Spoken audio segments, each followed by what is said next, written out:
السلام علیکم ورحمۃ اللہ وبرکاتہ۔ الحمد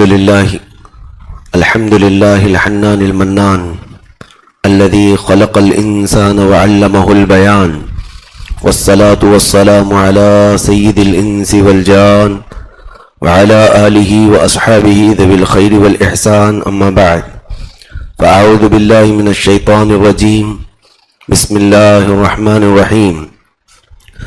وتوبوا إلى الله جميعا أيها المؤمنون لعلكم تفلحون، صدق الله مولانا العظيم وبلغنا رسوله النبي الأمين المتين المختار الكريم، ونحن على ذلك لمن الشاهدين والشاكرين والحمد لله رب العالمين۔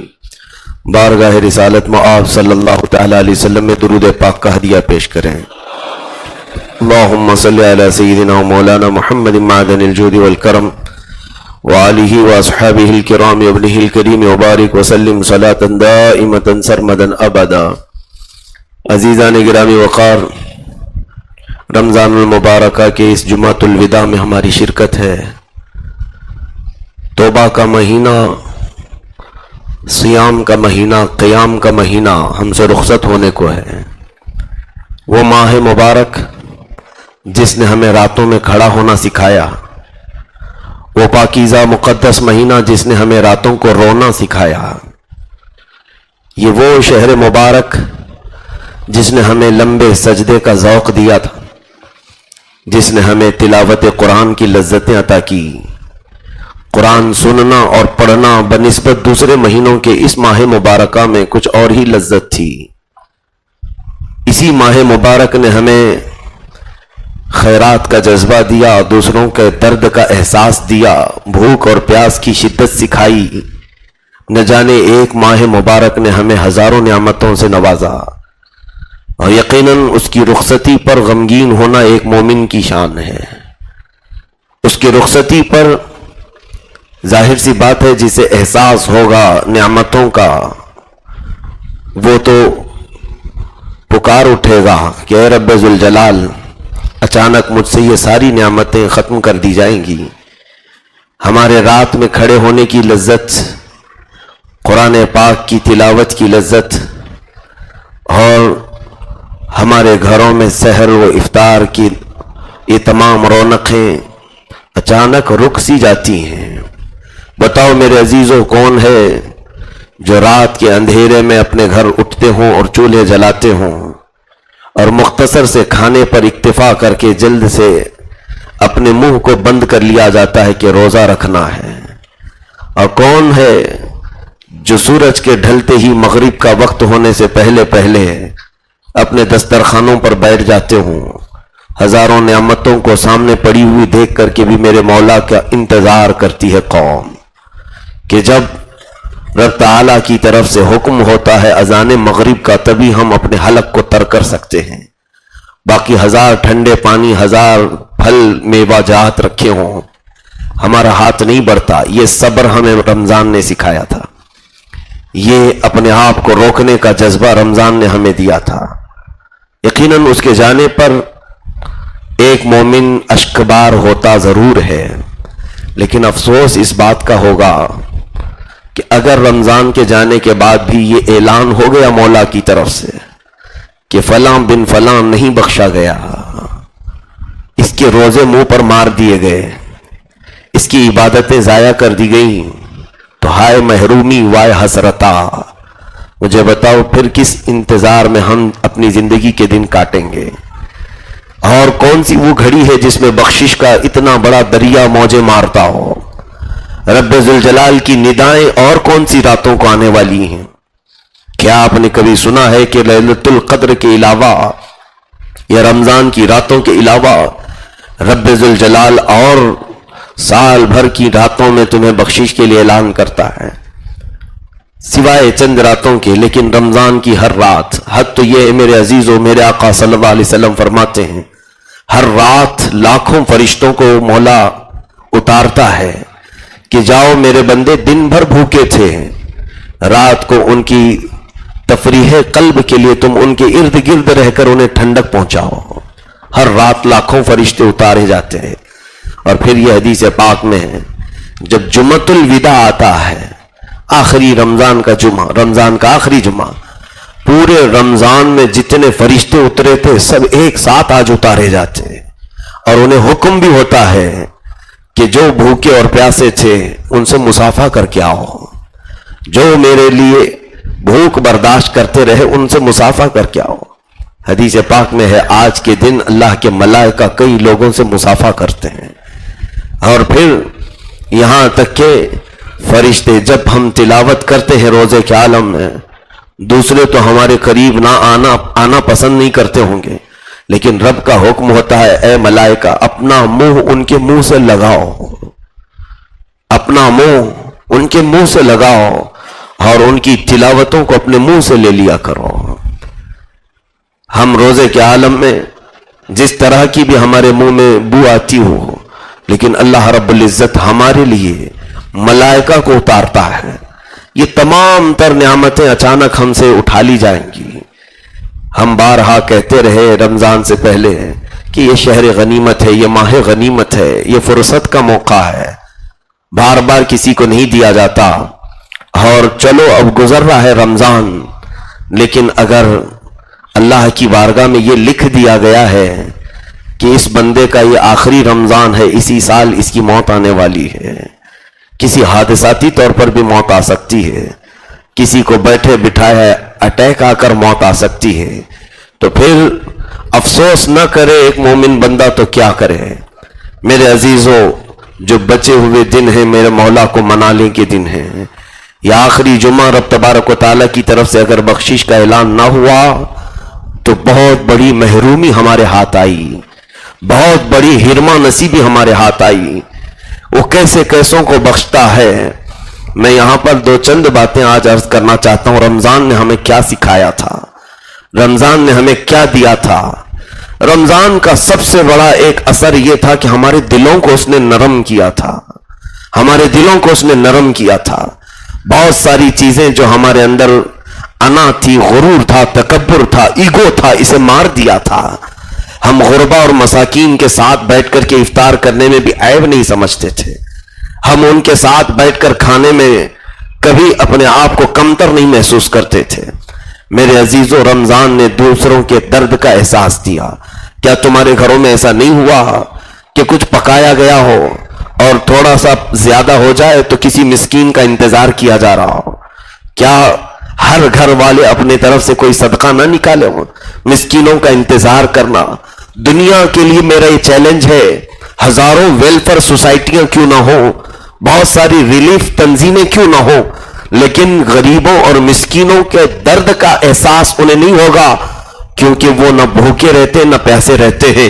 حقیقت میں اگر مساکین اور غربا کے بھوک اور پیاس کا احساس کسی کو ہو سکتا ہے تو مسلمانوں کو ہوگا، جو روزہ رکھتے ہیں، جن کی پیاس اور بھوک کی شدت انہیں بتاتی ہے۔ میرے عزیزوں، سیدنا عبداللہ ابن مبارک رضی اللہ تعالیٰ عنہ نے بہت بڑا میسج دیا تھا کہ رمضان المبارک کے لیے میں یہ خصوصیت کے ساتھ عرض کرتا ہوں، ہماری اصل عبادت دوسروں کا احساس کرنا، دوسروں کے لیے اپنے اندر فیلنگ محسوس کرنا۔ آپ حج کے لیے نکلے ہوئے تھے، عبداللہ ابن مبارک حج کے لیے نکلے ہوئے تھے، وہ برسوں سے پیسے جمع کر کے قافلے کے ساتھ جایا کرتے تھے، اونٹوں پر، گھوڑوں پر۔ آپ درمیانی راستے پر تھے، ایک جگہ جہاں آپ کا قافلہ پڑاؤ کیا۔ آپ دیکھتے صبح صبح کا وقت ہے، قریب میں کوئی غریب آبادی تھی، ایک جھوپڑی سے ایک چھوٹی سی ننھی سی بچی نکلی، 8 یا 9 سال کی بچی، وہ دوڑتی ہوئی آئی، کچرے کا ایک ڈھیر پڑا ہوا تھا، اس کچرے کے ڈھیر میں وہ کچھ سمیٹتی رہی اور ایک مری ہوئی چڑیا ملی، تو اس کے پر نوچ کر کے وہ آدھی چڑیا کھائی اور لے کر جانے لگی۔ ابن مبارک فرماتے ہیں مجھے تھوڑی سی گھن سی ہوئی کہ ایک مردہ پرندہ یہ بچی کیسے کھا رہی ہے۔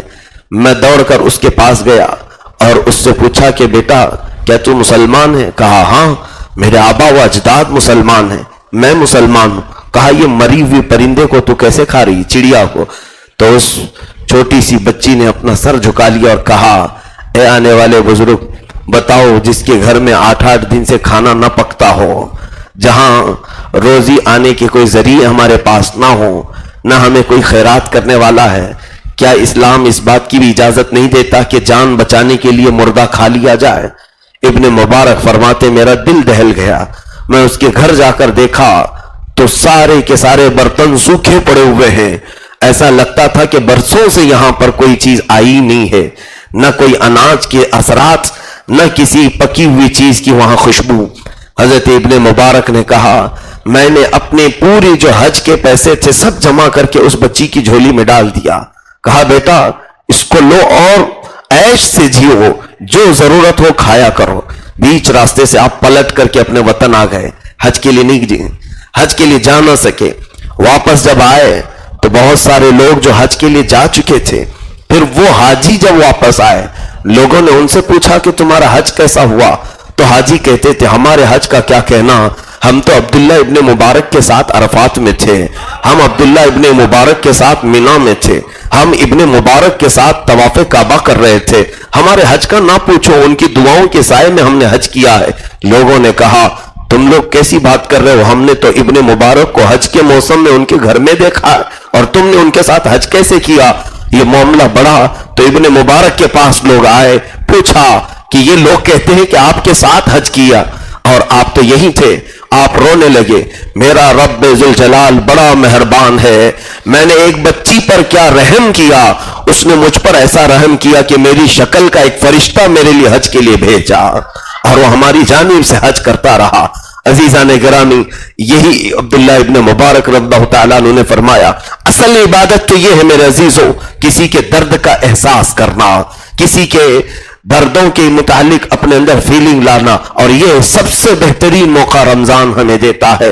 آج ہزاروں مساکین خوشحالی سے اپنے گھروں میں افطاری کر رہے ہیں, جو سال بھر ان کے گھر نہیں پہنچتے تھے آج ان کے گھروں میں وہ سب آ جاتا ہے. مجھے تو اس چیز کا درد ستاتا ہے کہ سب سے زیادہ اگر رمضان کے جانے کا کسی کو درد ہوتا ہوگا تو غربا اور مساکین کو ہوتا ہوگا, غریبوں کو ہوتا ہوگا, کیونکہ ان کے دسترخوان پھلوں سے بھر جاتے تھے, ان کے دسترخوان شربتوں سے بھر جاتے تھے. جہاں امیر شربت بناتا تھا غریب کو بھی دے دیتا تھا, جہاں امیر اپنے لیے پھل خریدتا تھا اسے انہیں بھی دے دیا کرتا تھا. امیروں کو کہاں احساس کہ رمضان جا رہا ہے, پیسے لیا پھر جو من کیا خرید لیا. غریبوں کو سب سے زیادہ احساس ہوگا کہ ہمارے گھروں میں اب اچھی خوشبو والے کھانے ختم ہو جائیں گے. میرے عزیزوں, رمضان المبارک کے جانے کا احساس کرنا یہ سنت رسول ہے. میرے آقا صلی اللہ تعالی علیہ وسلم بے اختیار رو پڑتے تھے. رمضان کے گزرتے ہی آپ کی ہچکیاں بندھ جاتی تھیں. صحابہ کرام کے حالات یہ تھے کہ کچھ صحابہ کرام بیمار ہو جاتے تھے, ان کی عیادت کے لیے لوگ آتے تھے. پوچھا جاتا تھا کیوں؟ کہا جاتا تھا کہ اچانک اب رب کے کئی دروازے ہم پر بند ہو رہے ہیں, کئی دروازے آج بند کیے جا رہے ہیں, تو اے لوگوں ہم بیمار نہ پڑیں اور نہ روئیں تو پھر کیا کریں, ہم اپنے نصیب کو رو رہے ہیں. حضرت عمر ابن خطاب جن کی نیکیوں کا حال یہ ہے, مصطفیٰ کریم صلی اللہ علیہ وسلم نے فرمایا کہ آسمان کے جتنے تارے ہیں اتنے عمر کی نیکیاں ہیں, اس کے باوجود وہ عمر ابن خطاب عید کے دن سارے لوگ عیدگاہ کی طرف جا رہے ہیں, یہ پرانا لباس پہن کر کے گھر میں روتے ہوئے بیٹھے ہیں. رمضان گزر گیا ہے, رمضان چلا گیا ہے, اور آپ لوگوں نے آ کر کے پوچھا امیر المومنین سے کیا آپ اس وقت رو رہے ہیں؟ یہ عید کا دن ہے, خوشیوں کا دن ہے. سنو میرے عزیزوں, ہم جو عید مناتے ہیں وہ امیر المومنین کی عید کیا تھی. کہتے ہیں اے لوگوں, عید تو اس کی ہے جس کے متعلق مولا نے رب کی طرف سے یہ فرمان آیا ہوگا کہ اس کے روزے منہ پر مار دو, اس کی عبادتیں اس کے منہ پر مار دو. تو میری عید نہیں وعید ہے. میں اس خوف سے رو رہا ہوں کہ نہ جانے ہمارے روزے قبول ہوئے بھی ہیں کہ نہیں ہوئے. ہمیں کہاں احساس ہے, ہم تو اپنی خریداری میں مست ہیں. جو کچھ بھی روزے نہیں رکھا وہ بھی سب سے زیادہ شاپنگ میں مصروف ہے. جو کبھی تراویح نہ پڑھا وہ اپنے گھر کو سجانے میں مصروف ہے. میرے عزیزو, یہاں رمضان کے جانے کا احساس میں سمجھتا ہوں اس کو ہوگا جس نے پابندی سے تراویح پڑھی تھی, اس کو درد کا احساس ہوگا جس نے الف لام میم سے لے کر والناس تک قرآن سننے کے لیے دوڑتا ہوا آیا ہوگا. اسے رمضان کے جانے کا احساس ہوگا جو فجر کی اذان ہونے سے پہلے پہلے مسجدوں میں قدم رکھتا تھا. اسے رمضان کے جانے کا احساس ہوگا جو اپنی سادی سی افطاری میں بھی رب کا شکر بجا لاتا تھا, صرف کھجور اور پانی پر مولا کے شکر بجا لاتا تھا. اسے رمضان کے جانے کا احساس ہوگا. باقی جن کے نہ روزے تھے، نہ تراویاں تھیں، نہ ان کی تلاوتیں تھیں، انہیں کیا ہے، رمضان ویسی ہے جیسے اور دن تھے۔ عزیزان گرامی وقار، آج میں صرف اتنی بات عرض کرنا چاہوں گا، ہو سکے رب تعالیٰ کے حضور دامن پھیلا لو، اور اب بھی وہ معاف کرنے پر تیار ہے، اب بھی وہ بخشش کا پروانہ دینے کو تیار ہے، اس لیے کہ ڈر ہے اس بات کا کہ ہمارا نام اس فہرست میں نہ آ گیا ہو جن کو اس سال اٹھایا جانے والا ہے، ان لوگوں کے نام میں ہمارا نام آ نہ گیا ہو جن کے پاس ملک الموت کو بھیجا جانے والا ہو، جن کی آخری سانسیں گنتی کی رہ گئی ہوں۔ عزیزان گرامی وقار، رب ذوالجلال کی بارگاہ میں مایوسی کفر ہے، اور بخشوانے والے ایسے ایسے لوگوں نے بخشوا لیا جن کے بارے میں ہم سوچ بھی نہیں سکتے۔ حضرت امام حسن بصری رضی اللہ تعالیٰ عنہ کے متعلق ایک بات ملتی ہے، ان کی محفل میں بیٹھے ہوئے لوگ اتنا روتے تھے کہ ان کی داڑیاں بھیگ جاتی تھیں۔ امام حسن بصری ایک بار رمضان میں بیان کر رہے تھے، سارے مجمع میں بیٹھے ہوئے لوگوں نے توبہ کر لیا۔ یہ دیکھیں رمضان میں توبہ کرنے کا ثمرہ اور نتیجہ کیا ہوتا ہے۔ ایک بندہ جو گنہگار تھا، عادت لت سی پڑی ہوئی تھی گناہ کی، ایسی کہ چھوڑنے سے چھوٹتی نہیں، توبہ تو کر لیا۔ امام حسن بصری کے دربار میں ان کی محفل، جب محفل ختم ہوئی، رات کا اندھیرا چھایا، اسے نشے کی عادت تھی یا کچھ گناہ کی عادت تھی، وہ پہاڑوں کی چوٹیوں میں جا کر چھپ کر گناہ کرنے کے لیے نکلا۔ جیسے ہی یہ رمضان کے ختم کے دن تھے، یا رمضان گزر چکا تھا، وہ اپنے گناہ کے قریب ہی گیا تھا، غیب سے ندا آئی، اے بندے کیا تجھے احساس نہیں، تجھے ہم نے حسن بصری کی محفل میں تو معاف کر دیا تھا، تجھے پوری طرح سے صاف کر دیا تھا، کیا تو ہماری اس رحمت کو ساتھ نہیں رکھنا چاہتا؟ وہ بندہ بے اختیار روتا ہوا وہاں سے نکل آیا۔ ظاہر سی بات ہے، میں کہنا یہ چاہتا ہوں کہ ہم توبہ تو کرتے ہیں، لیکن توبہ پر کوئی ہمیں استقامت بخشتا ہے، اس توبہ پر کوئی قائم ہمیں رکھ سکتا ہے تو وہ رب ذوالجلال کی ہی ذات ہے، وہی پھر ہمیں رمضان کے بعد بھی بچا سکتا ہے۔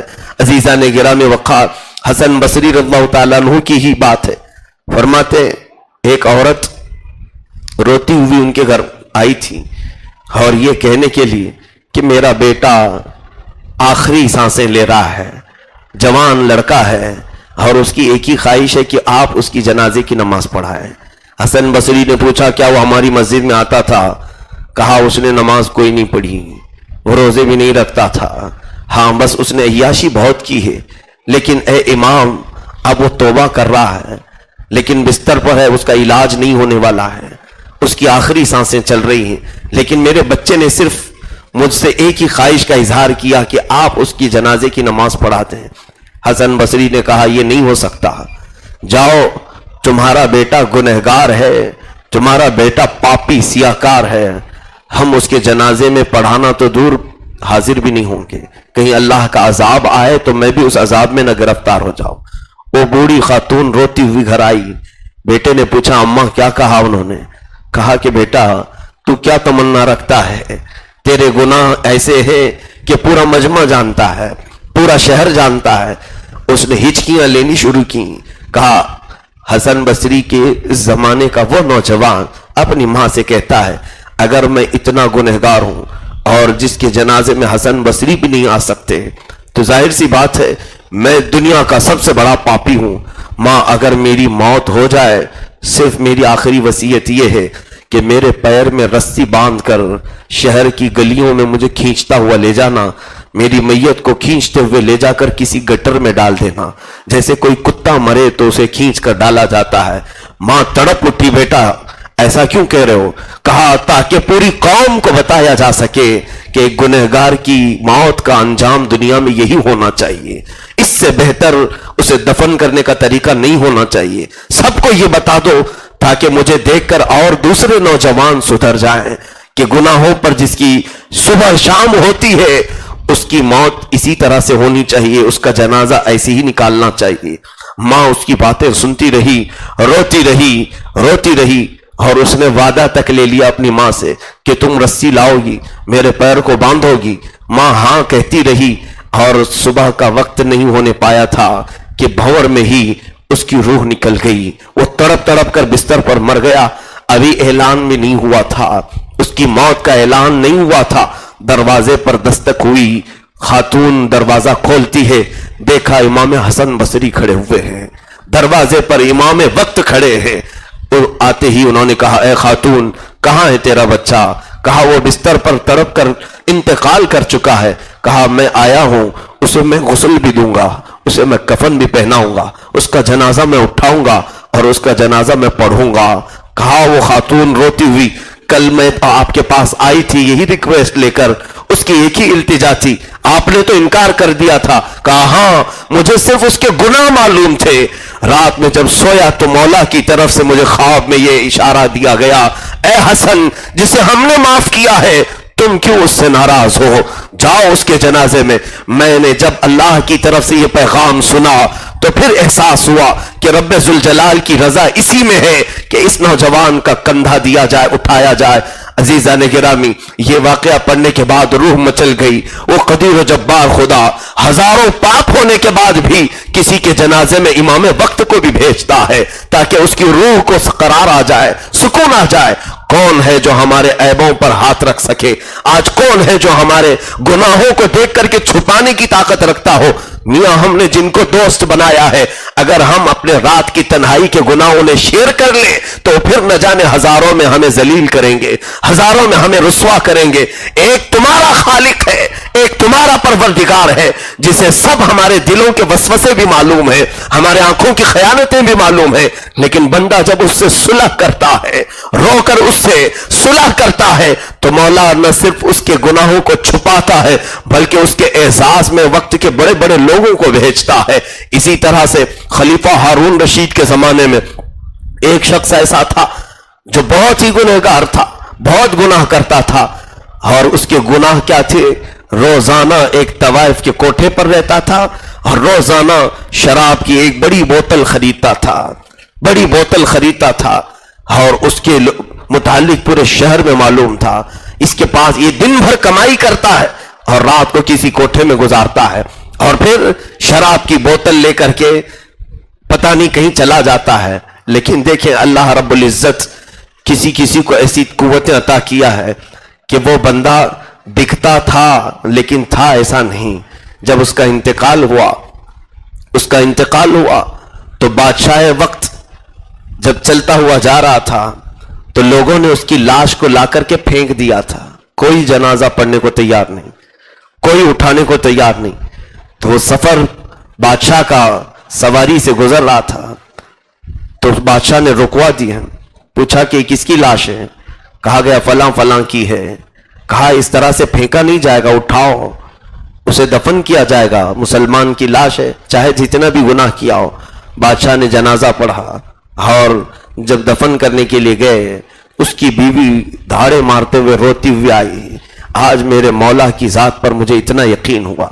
اس بادشاہ نے پوچھا کیسے، کیا بات ہے ذرا بتاؤ بی بی۔ اس خاتون نے کہا پورا شہر سمجھتا ہے میرا شوہر زانی تھا، میرا شوہر شرابی تھا، لیکن بادشاہ سلامت بات ایسی نہیں تھی، میرا شوہر صرف قوم کو، اللہ کی مخلوق کو گناہ سے بچانے کے لیے اپنے پیسے خرچ کرتا تھا۔ کیسے؟ کہتی ہے کہ روزانہ وہ کماتا تھا اور جا کر کے کسی ایک عورت جو طوائف ہے اس کے کوٹھے کو رات بھر اجرت پر لیتا تھا، وہ صرف اس لیے لے کر کے بیٹھ جاتا، نہ وہ زنا کرتا تھا نہ اس سے ملاقات کرتا تھا، بلکہ اس کو خاموش ایک کونے میں بٹھاتا تھا اور کہتا کہ یہ پوری رات کی اجرت میں نے دی ہے، اور پھر صبح اٹھ کر کے خوشی سے یہ آتا کہ کئی گاہکوں کو میں آنے سے روک دیا، کئی گراہک کو میں اس کے کوٹھے پر آنے سے روک دیا۔ اکثر اپنے پیسے اس طرح سے خرید کر کے لوگوں کو آنے سے روک دیتا اور شراب کی ایک بوتل روز خریدتا، لے جا کر کے نالی میں بہا کر آتا اور مولا سے کہتا مولا تیری کائنات سے میں نے تھوڑا سا گناہ کم کرنے کی کوشش کی ہے، تھوڑا سا بوجھ کم کرنے کی کوشش کی ہے، لیکن یہ معاملات کون جانتا ہے۔ جب وہ گھر آتا اس کی بیوی سمجھاتی قوم تو تمہیں زانی اور شرابی کہہ رہی ہے، تم کیا یہ سب کام کر رہے ہو؟ تو وہ کہتا تھا قوم اگرچہ مجھے زانی اور شرابی کہہ رہی ہے، کوئی مجھ کو میرا جنازے کے لیے بھیجے گا۔ وہ زندگی میں کہہ کر کے مر گیا۔